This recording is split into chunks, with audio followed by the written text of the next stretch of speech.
Welcome to my channel circle study centre.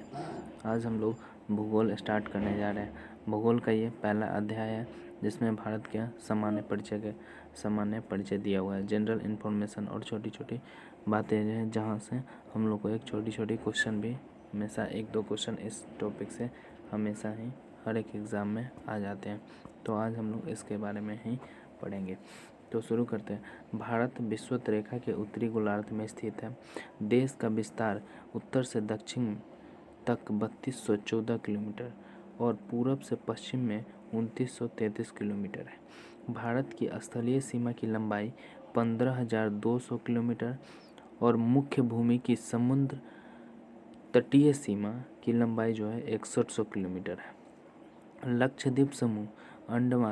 Lakshadweep समूह और अंडमान निकोबार द्वीप समूह के समुद्र तट की जो लंबाई है वो हमारा 7516 किलोमीटर है, जो कि अधिकांश क्वेश्चन में जो पूछे जाएंगे तो वो 7516 किलोमीटर ही ऑप्शन में होंगे और ये पॉइंट होगा भी और नहीं भी हो सकता है। ठीक है।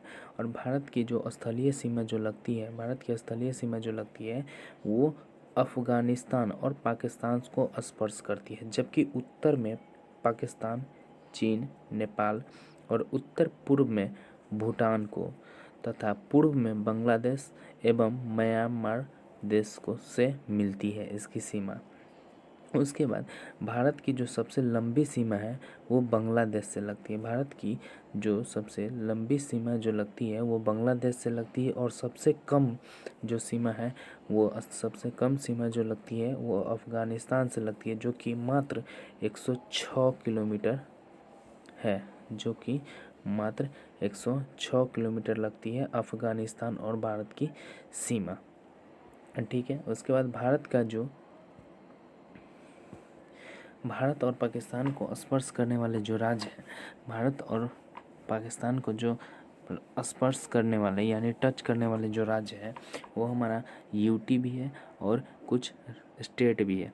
तो एक जम्मू कश्मीर हमारा यूटी बन गया है और पंजाब, राजस्थान और गुजरात जो कि भारत और पाकिस्तान की सीमा को स्पर्श करता है।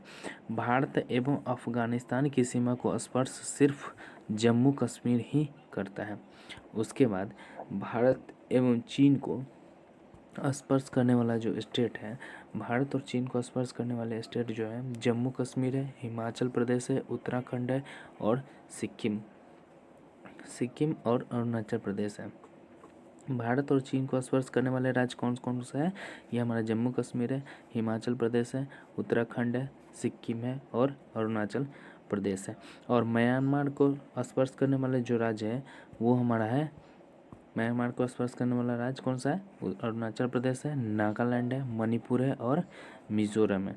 म्यांमार को स्पर्श करने वाला राज्य कौन सा है? अरुणाचल प्रदेश, नागालैंड, मणिपुर और मिजोरम। और बांग्लादेश को स्पर्श करने वाले जो राज्य है वो मिजोरम, त्रिपुरा, असम, मेघालय एवं पश्चिम बंगाल है। बांग्लादेश को स्पर्श करने वाले 5 राज्य है, मिजोरम, त्रिपुरा, असम, मेघालय और पश्चिम बंगाल है। और नेपाल को स्पर्श करने वाले जो राज्य है ये बिहार है, उत्तर प्रदेश है, उत्तराखंड है, पश्चिम बंगाल है एवं सिक्किम है। नेपाल को स्पर्श करने वाले जो राज्य है उत्तर प्रदेश, उत्तराखंड, बिहार, पश्चिम बंगाल और सिक्किम। और भूटान को स्पर्श करने वाले राज्य है वो हमारा सिक्किम है, सिक्किम, पश्चिम बंगाल, असम और अरुणाचल प्रदेश। भूटान को स्पर्श करने वाले राज्य सिक्किम, पश्चिम बंगाल, असम और अरुणाचल प्रदेश है। और अरब सागर के तट को और अरब सागर का जो तटीय भाग है, वो क्रमशः जो अरब सागर के तटीय भाग पर स्थित है भारत के कुछ राज्य जो है वो है गुजरात है, महाराष्ट्र है, गोवा है, कर्नाटक है तथा केरल है। जबकि बंगाल की खाड़ी के तट पर जो स्थित है भारत के राज्य उसमें तमिलनाडु, आंध्र प्रदेश, उड़ीसा और पश्चिम बंगाल है। में तो इससे क्या पता चलता है? अरब सागर के तट से जो स्थित है भारत के कुछ राज्य हैं वो है गुजरात है, महाराष्ट्र है, गोवा, कर्नाटक और केरल है। और बंगाल की खाड़ी से जो सीमा भारत की जो राज्य की सीमा टच करती है वो है हमारा तमिलनाडु, आंध्र प्रदेश, उड़ीसा और पश्चिम बंगाल है। और गुजरात जो है सबसे ज़्यादा समुद्रीय तटीय वाला राज्य है। और सबसे कम जो है वो है हमारा गोवा। सबसे छोटी जो है वो है गोवा।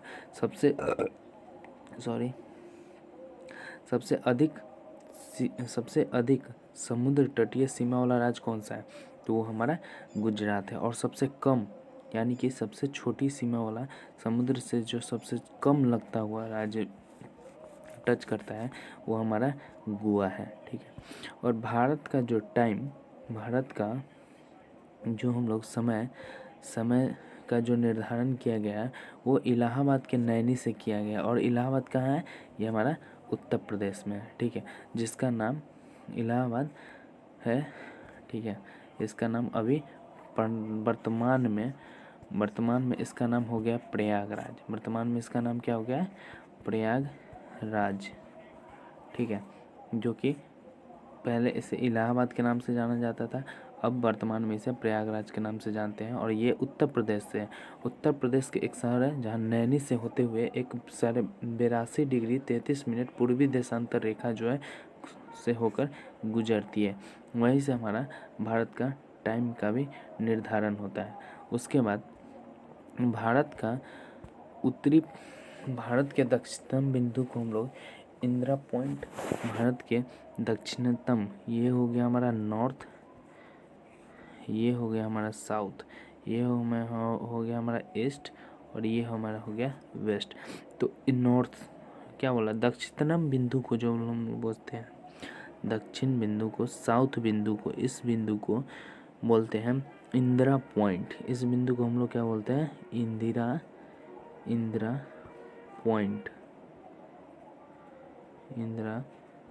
पॉइंट बोलते हैं दक्षिणतम बिंदु को हम लोग बोलते हैं इंदिरा पॉइंट।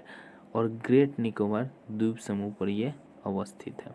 इंदिरा पॉइंट का दूसरा नाम इसे पिगमेलियन पॉइंट भी बोलते हैं। इंदिरा पॉइंट को दूसरा नाम पिगमेलियन पॉइंट भी है, या इसे हम लोग पार्सन पॉइंट के नाम से भी जानते हैं। लॉसिन के नाम से भी जाना जाता है। तथा भारत का जो उत्तरतम यानी नॉर्थ बिंदु जो है इसे हम लोग इंदिरा कॉल के नाम से जानते हैं, जो कि इंदिरा कॉल जो है हमारा जम्मू कश्मीर में स्थित है।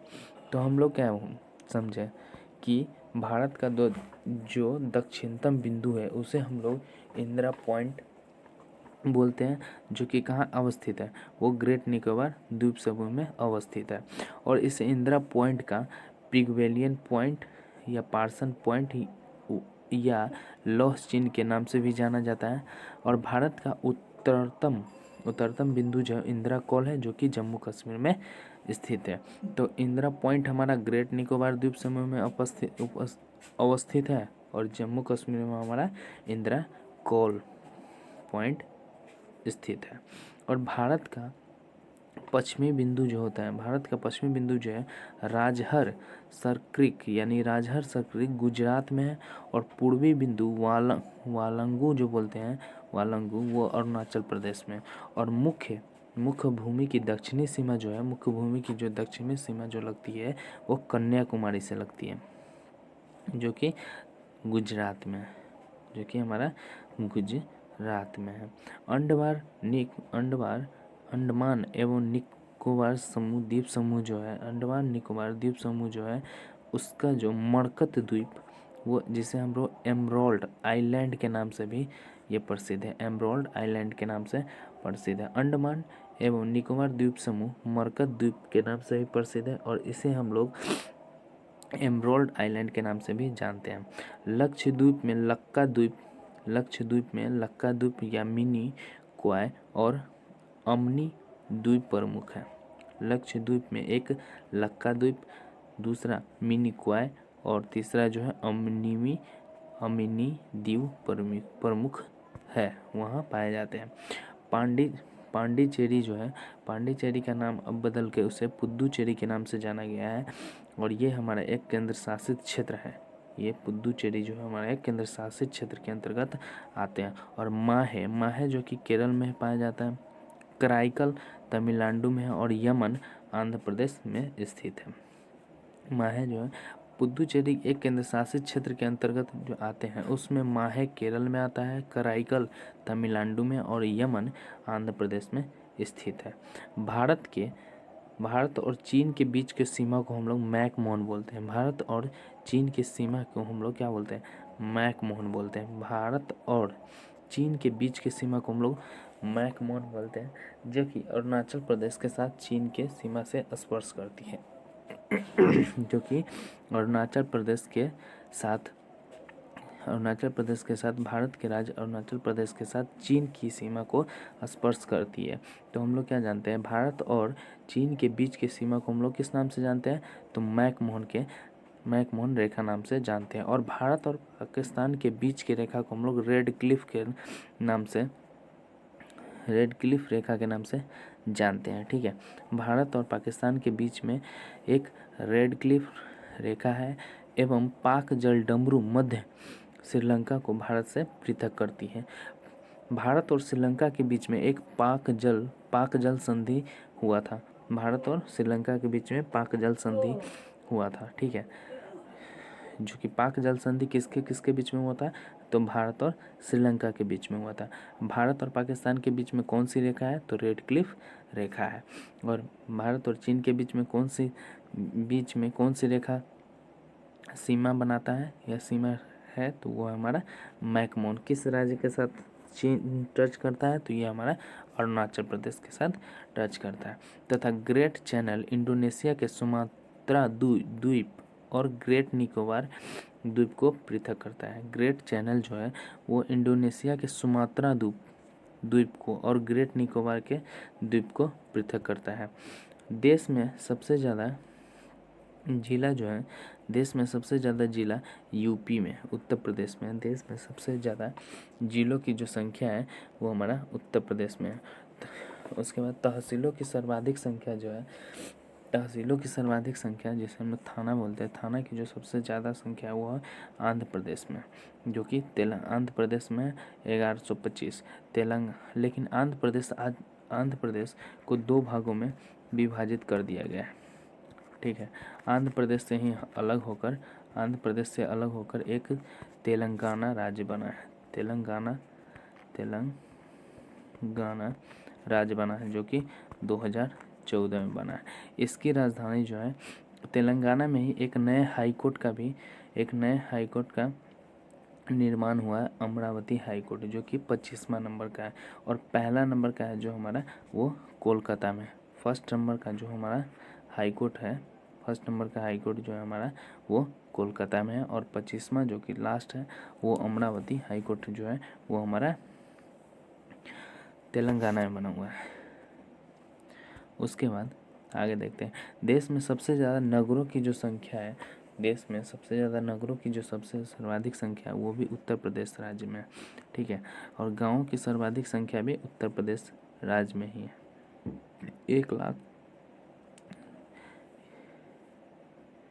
1,07,452 गाँव हैं उत्तर प्रदेश में।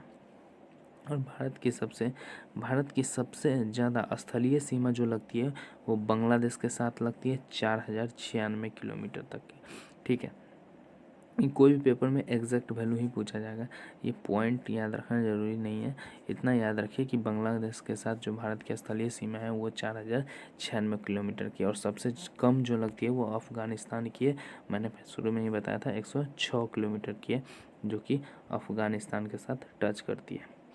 भारत के गृह मंत्रालय भारत सरकार के वार्षिक प्रतिवेदन 2007-8 के अनुसार ही दिया गया है।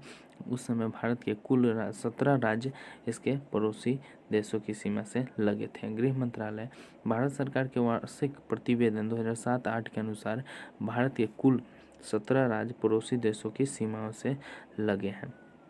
भारत के 10 राज्य की सीमाएं जो है समुद्र तट से मिलती है। भारत के 10 राज्यों की जो सीमाएं हैं वो समुद्र तट से मिलती है। और सबसे समुद्र तट से सबसे ज़्यादा लंबी सीमाएं बनाती है वो है गुजरात, जो कि 1663 किलोमीटर की स्पर्श करती है। और सबसे छोटी जो है वो लक्षद्वीप है, वो 37 किलोमीटर का ही स्पर्श रेखा बनाती है, 37 किलोमीटर की स्पर्श रेखा बनाती है। तो सबसे ज़्यादा समुद्र तट से स्पर्श रेखा कौन बनाती है? गुजरात बनाती है, ठीक है। उसके बाद सबसे कम कौन बनाती है? लक्षद्वीप, जो कि 37 किलोमीटर तक की ही बनाती है, ठीक है। उसके बाद भारत का प्रादेशिक समुद्री सीमा या क्षेत्रीय सागर का आधार जो है, भारत की प्रादेशिक सीमा या क्षेत्रीय सागर की आधार रेखा से 12 समुद्री मील की दूरी तक है, जबकि अविच्छिन्न मंडल या संलग्न क्षेत्र 24 समुद्री मील तक है। इस क्षेत्र में भारत को साफ सफाई, सीमा शुल्क की वसूली और वित्तीय आधार भी दिया गया।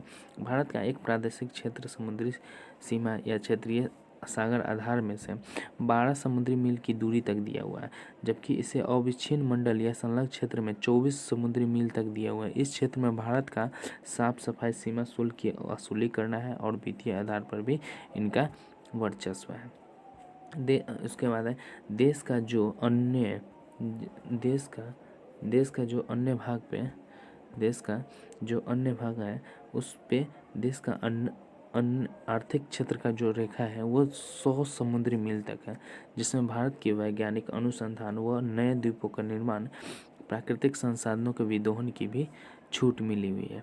तो 12 समुद्री मील तक इसकी समुद्री सीमा प्रादेशिक समुद्री सीमा है, और 24 जो है वो है हमारा अविच्छिन्न यानी संलग्न क्षेत्र तक है। इसमें भारत को साफ सफाई की शुल्क की वसूली करना और वित्तीय आधार दिया गया है, जो कि अलग से आर्थिक क्षेत्र के आधार पर भारत को 100 समुद्री मील मिला हुआ है, जिसमें भारत की वैज्ञानिक अनुसंधान एवं नए द्वीपों के निर्माण तथा प्राकृतिक संसाधनों की विदहन की छूट मिलती है। तो ये था हमारा भारत के बारे में जनरल इन्फॉर्मेशन। तो इतना आप लोगों के लिए आज के लिए इतना ही काफ़ी है, ठीक है। तो इसके साथ ही आप लोग मेरे चैनल को सब्सक्राइब करिए, ठीक है। इसके साथ ही ऐसे वीडियो पाने के लिए आप लोग मेरे चैनल को सब्सक्राइब कीजिए। सब्सक्राइब करने के बाद घंटा का बटन दबाइए, ना भूलिएगा, घंटा का बटन दबाना ना भूलें, ताकि हमारा हर एक वीडियो का नोटिफिकेशन आपको मिलता रहे। साथ ही इसे शेयर कीजिएगा, और वीडियो अच्छा लगे तो इसे लाइक ज़रूर कीजिएगा, ठीक है। Thanks for watching this video. Okay, good night.